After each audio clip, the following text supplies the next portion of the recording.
తెలంగాణ వ్యాప్తంగా వ్యాపించిన నైరుతి రుతుపవనాలు గాలి విచ్ఛిన్నత కారణంగా 4 రోజులు విస్తారంగా వర్షాలు పడే అవకాశం ఉందన్నారు వాతావరణ శాఖ అధికారులు. రానున్న 3 రోజులు భారీ నుంచి అతి భారీ వర్షాలు కురిసే అవకాశం ఉందని తెలిపారు. ఈదురుగాలులు గంటకు 40 నుంచి 50 కిలోమీటర్ల వేగంతో వీస్తాయన్నారు. పలు జిల్లాల్లో భారీ నుంచి అతి భారీ వర్షాలు పడే అవకాశం ఉండడంతో ఆరెంజ్, ఎల్లో అలర్ట్ జారీ చేశామని చెప్పారు. కొన్ని జిల్లాల్లో మోస్తరు వర్షాలు కురిసే అవకాశం ఉందంటున్న వాతావరణ శాఖ అధికారి శ్రీనివాస్తో కల్పన ఫేస్ టు ఫేస్. వర్షాలు దంచి కొడతా ఉన్నాయి. ఇక నిన్న చూసుకున్నట్టయితే భారీ నుంచి అతి భారీ వర్షాలు కూడా పలు రాష్ట్రాల్లో నమోదయ్యాయి. ఇప్పటికే నైరుతి రుతుపవనాలు చురుగ్గా కదులుతూ ఇటు తెలంగాణకి కూడా విస్తరించడం జరిగింది. మరి ప్రజెంట్ వాటి స్టేటస్ ఏ విధంగా ఉంది, దాంతోపాటు నైరుతి రుతుపవనాల కారణంగా ఇప్పటికే చాలా రాష్ట్రంలో భారీ నుంచి అతి భారీ వర్షాలు కూడా నమోదవుతా ఉన్నాయి. మరి తెలంగాణకు సంబంధించి వచ్చే 4 రోజుల పాటు ఏ విధంగా ఉండే అవకాశం ఉంది, భారీ అతి భారీ వర్షాలకు ఏమైనా అవకాశం ఉందా లేదా తెలుసుకుందాం. మనతో పాటు వాతావరణ శాఖ అధికారి శ్రీనివాస్ గారు ఉన్నారు. ఒకసారి వారితో మాట్లాడదాం. చెప్పండి సార్, ప్రజెంట్ నైరుతి రుతుపవనాలకు సంబంధించి స్టేటస్ ఏ విధంగా ఉంది? నిన్నటి వరకు మహబూబ్ నగర్ వరకు విస్తరించాయి. సో ప్రజెంట్ అవి ఎక్కడి వరకు విస్తరించాయి సార్?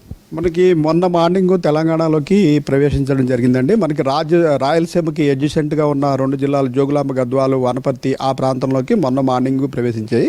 నిన్న పూర్తి ఉమ్మడి మహబూబ్ నగర్ జిల్లాలోకి నిన్న ప్రవేశించడం జరిగింది. నిన్న సాయంత్రం ఈరోజు మార్నింగ్కి మొత్తం entire Telangana including central Telangana, northern తెలంగాణలోకి పూర్తిగా మనం ప్రవేశించినట్టుగా మనకి సమాచారం ఉంది.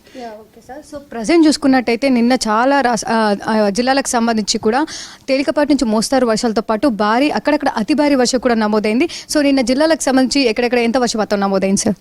మనకి నిన్న మన ఆదిలాబాద్ ఆ జిల్లాలో ఆ ప్రాంతంలో మనకి 9 నుంచి 10 సెంటీమీటర్లు, అట్లాగే ఎక్కువగా నార్దర్న్ తెలంగాణ, అలాగే వెస్టర్న్ తెలంగాణ, సెంట్రల్ తెలంగాణ రాష్ట్రంలో నిన్న విస్తృతంగా రాష్ట్ర వ్యాప్తంగా అయితే వర్షాలు పడ్డాయండి. 1-2 చోట్ల సెంట్రల్ తెలంగాణలోను అలాగే నార్దర్న్ తెలంగాణలోను 7 సెంటీమీటర్ల దాటి కూడా మనకి వర్షపాతం నమోదైంది. ఈరోజు, రేపు, ఎల్లుండి కూడా మనకి మాన్సూన్ పూర్తిగా మనకి తెలంగాణలోకి ప్రవేశించింది కాబట్టి కంటిన్యూస్గా ఇలా క్లౌడీనెస్ కంటిన్యూ అవుతుంది. ప్లస్ దడప జల్లులు పడటము, అక్కడక్కడ భారీ వర్షాలు, కొన్ని చోట్ల అతి భారీ వర్షాలు వచ్చే 2-3 రోజులు పడే అవకాశం ఉంది. నిన్న చూసుకున్నట్టయితే దాదాపు ఇటు అల్పపీడనం ఏర్పడిందని చెప్పారు. దాని స్టేటస్ ఏ విధంగా ఉంది, దాంతోపాటు వర్షాలకు సంబంధించి ఎట్లాంటి అప్డేట్స్ ఉన్నాయి సార్?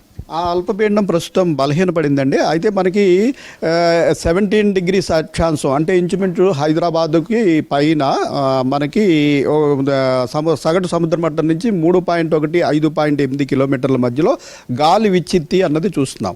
ఇది ఎత్తు పెరిగే కొద్దీ మనకి సౌత్ వైపు వాలి ఉంది అనమాట.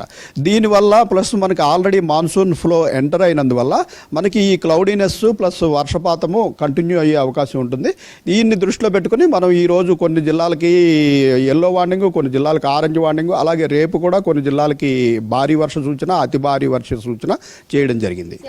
ఈ రోజుకి సంబంధించి ఏ జిల్లాలకు భారీ, అతి భారీ వర్షాలకు సంబంధించి అలర్ట్స్ ఇవ్వడం జరిగింది? ఎలాంటి కలర్ వార్నింగ్స్ ఇచ్చారు ఈ రోజు? ఈ రోజు చూసుకున్నట్టయితే మనకి తూర్పులో ఉన్నటువంటి జయశంకర్, భూపాలపల్లి, ములుగు, భద్రాద్రి కొత్తగూడెం ఆ 3 జిల్లాలకి అతి భారీ వర్షాలు అంటే 12 సెంటీమీటర్ల పైబడి వర్షం పడే అవకాశం ఉందని జారీ చేయడం జరిగింది.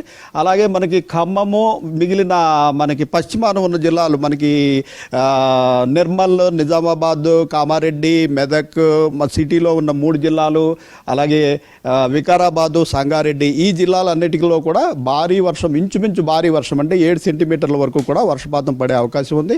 రాష్ట్రంలోని మిగిలిన అన్ని జిల్లాల్లో కూడా చెదురుమదురుగా జల్లులు, డ్రిజిలింగ్. ఇది ఏంటంటే మనకి మాన్సూన్ ప్రవేశించిందనడానికి సూచన ఏంటంటే మనం ఇన్నాళ్ళు పడిన వర్షాలకి ఇప్పుడు పడిన వర్షానికి తేడా చూస్తున్నాము. ఇన్నాళ్ళు మనకి ఏంటంటే మనకి సమ్మర్ ప్రీ మాన్సూన్ షవర్స్, అవి ప్రీ మాన్సూన్ షవర్స్లో ఏముంటుందంటే పొద్దు నుంచి సాయంత్రం వరకు ఆల్మోస్ట్ ఎండ కాసి ఎక్కడైతే వేడిమి ఎక్కడ ఎక్కువ ఉంటుందో అక్కడ సాయంత్రం పూట మనకి ఇది తేమ లభ్యత కాగానే క్యుములోనింబస్ మేఘాలు డెవలప్ అయ్యి సాయంత్రం రాత్రి వేళల్లో మాత్రమే మనం రెయిన్ఫాల్ చూసాము. ఇప్పుడు మాన్సూన్ ఎంటర్ అయిన తర్వాత విస్తృతంగా మాయిశ్చరు, క్లౌడింగ్ వచ్చేసిన తర్వాత ఆల్మోస్ట్ మనకి పొద్దున్న నుంచి సాయంత్రం వరకు క్లౌడింగ్ ఉంటుంది. అక్కడక్కడ కొద్దిపాటి జల్లులు పడుతూ ఉంటాయి. కొన్ని చోట్ల భారీ వర్షాలు, కొన్ని చోట్ల అతి భారీ వర్షాలు పడే అవకాశం ఉంటుంది. ఇది మనకి మాన్సూన్ యొక్క స్పెషల్ ఫినామినా కింద మనం అనుకోవచ్చు.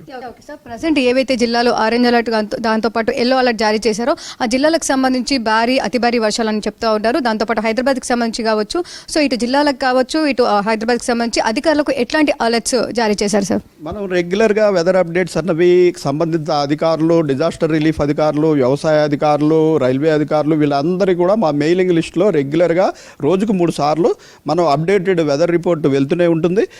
మనము రాగల 7 రోజులకి ఫోర్కాస్ట్ ఇస్తాము. మళ్ళీ ప్రతిరోజు దాన్ని అవసరమైతే సవరించి మళ్ళీ స్పెషల్ రిపోర్ట్లు ఇవన్నీ కూడా రెగ్యులర్గా వివిధ మాధ్యమాల ద్వారా మీ టీవీలు, వార్తాపత్రికలు, వాట్సాప్ గ్రూపులు, సోషల్ మీడియా వీటన్నిటి ద్వారా ప్రజలకు, సంబంధిత అధికారులకు రెగ్యులర్గా మనం తెలియజేయడం జరుగుతూనే ఉందండి. ఓకే సార్, ప్రజెంట్ ఉష్ణోగ్రతలు చూసుకున్నట్టయితే పూర్తిగా తగ్గుముఖం పట్టినట్టేనా? ప్రజెంట్ ఏ విధంగా ఉష్ణోగ్రతలు నమోదవుతా ఉన్నాయి? గరిష్ట ఉష్ణోగ్రతలు ఏ విధంగా ఉండే అవకాశం ఉంది సార్? గరిష్ట ఉష్ణోగ్రతలు మనకి మే సాధారణ ఉష్ణోగ్రతల కంటే బాగా తగ్గిపోయి సుమారు 7 నుంచి 8 డిగ్రీలు రాష్ట్ర వ్యాప్తంగా అన్ని జిల్లాల్లోనూ తక్కువ రికార్డ్ అవుతున్నాయి.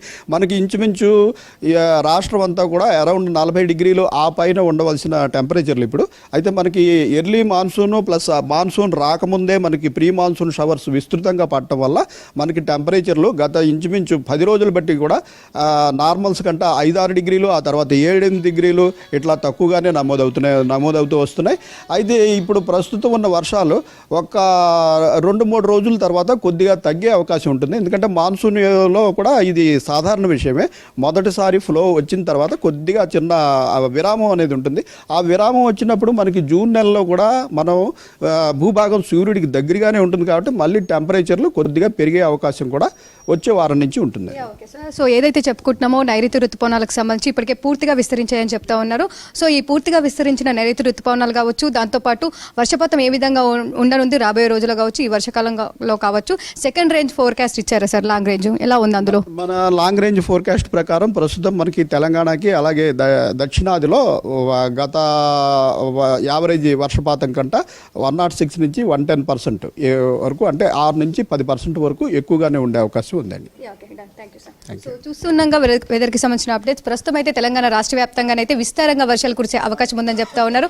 మరీ ముఖ్యంగా చూసుకున్నట్టయితే ఈ రోజు రేపు భారీ నుంచి అతి భారీ వర్షాలు కురిసే అవకాశం ఉండడంతో పలు జిల్లాలకు ఆరెంజ్తో పాటు ఎల్లో అలర్ట్స్ కూడా జారీ చేయడం జరిగింది. సో ఏ జిల్లాలకైతే హెచ్చరికలు జారీ చేశారో ఆ జిల్లాలకు సంబంధించి అధికారులు కావచ్చు, దాంతోపాటు అక్కడ ఉన్న రైతులకు, ప్రజలకైతే ఇప్పటికే సూచనలు అయితే జారీ చేశారని చెప్పుకోవచ్చు. ఇటు హైదరాబాద్కి సంబంధించి కూడా క్లౌడీ వెదర్ ఉండడంతో పాటు తేలికపాటి నుంచి మోస్తారు వర్షాలతో పాటు అక్కడక్కడ భారీ వర్షం నమోదయ్యే అవకాశం ఉందని చెప్తా ఉన్నారు. ఇక ఓవరాల్ గా చూసుకున్నట్టయితే నైరుతి రుతుపవనాలు అయితే పూర్తిగా తెలంగాణ వ్యాప్తంగా విస్తరించాయని చెప్తా ఉన్నారు. ఈ నైరుతి రుతుపవనాల కారణంగా రాష్ట్ర వ్యాప్తంగా వచ్చే 4 రోజుల పాటు కూడా విస్తారంగా వర్షాలు కురిసే అవకాశం ఉంది. ఇవి వెదర్కి సంబంధించిన అప్డేట్స్. కెమెరా పర్సన్ వినోద్తో కల్పన, V6 న్యూస్, హైదరాబాద్.